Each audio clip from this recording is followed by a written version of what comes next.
Greetings, brothers and sisters. It's been a while since I posted.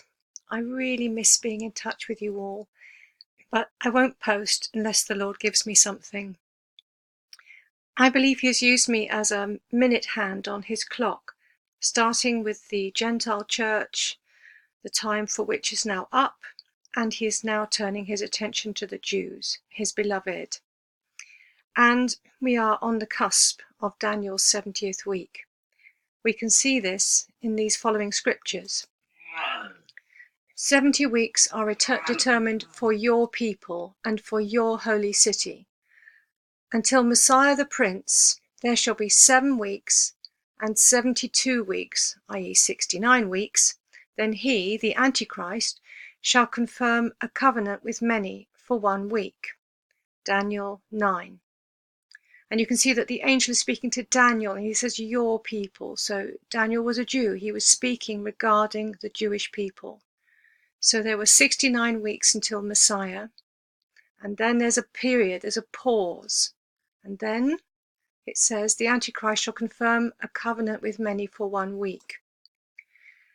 And this is also spoken of in Jeremiah 37.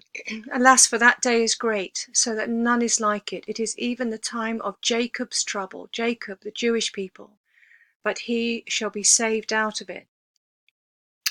And again, very clearly in the New Testament, has God cast away his people, speaking of the Jews, look at the context, certainly not, for I, Paul, am an Israelite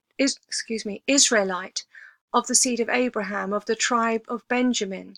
God has not cast away his people, whom he foreknew.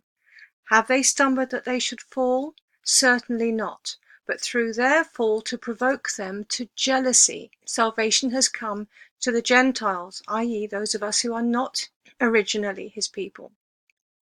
Hardening in part has happened to Israel until the fullness of the Gentiles has come in.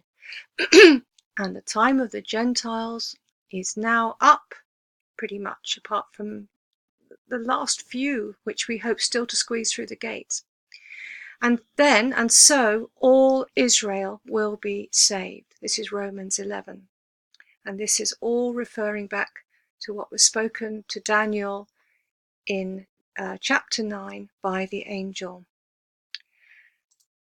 So the rapture remains imminent.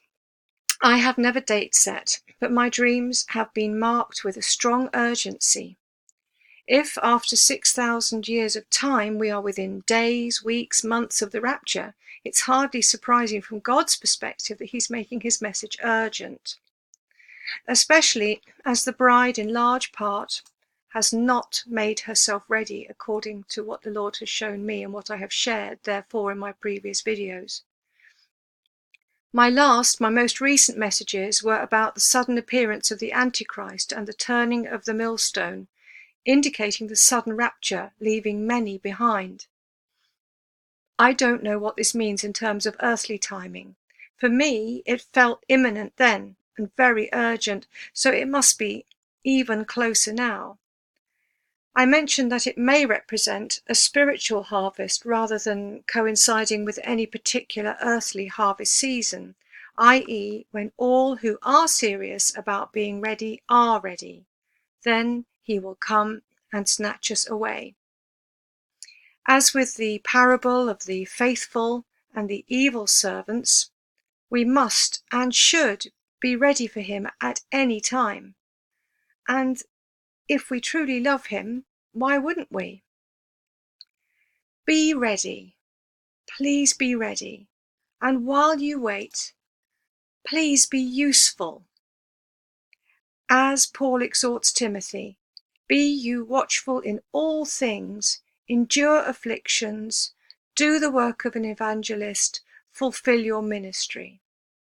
And also, as it is written in Romans 13:11-12, and to do this, knowing the time, that now it is high time to wake out of sleep, for now our salvation is nearer than when we first believed. The night is far spent, the day is at hand. Excuse me. But enough of me.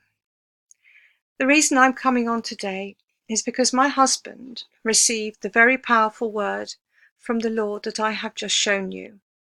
It was December the 8th, before we went to church. I saw him writing furiously. I could see it was important, and we both felt very burdened. The sense of the presence of the Holy Spirit in the room and also with us on our journey to church was very heavy. It felt very somber and serious.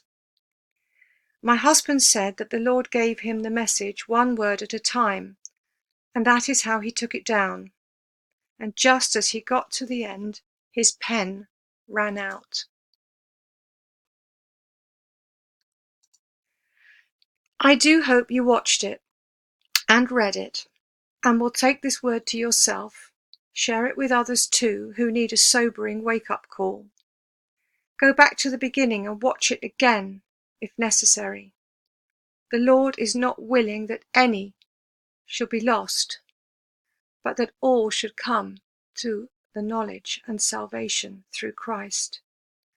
Please don't be among those that are lost. Please don't be among those who are not ready. Please don't be among those who are left behind. Please don't be among those who are saying, my master has gone to a far place. He won't be back for a while. And spend your time doing things you should not. Thank you for listening. Thank you for watching. God bless you, and I hope to see you soon.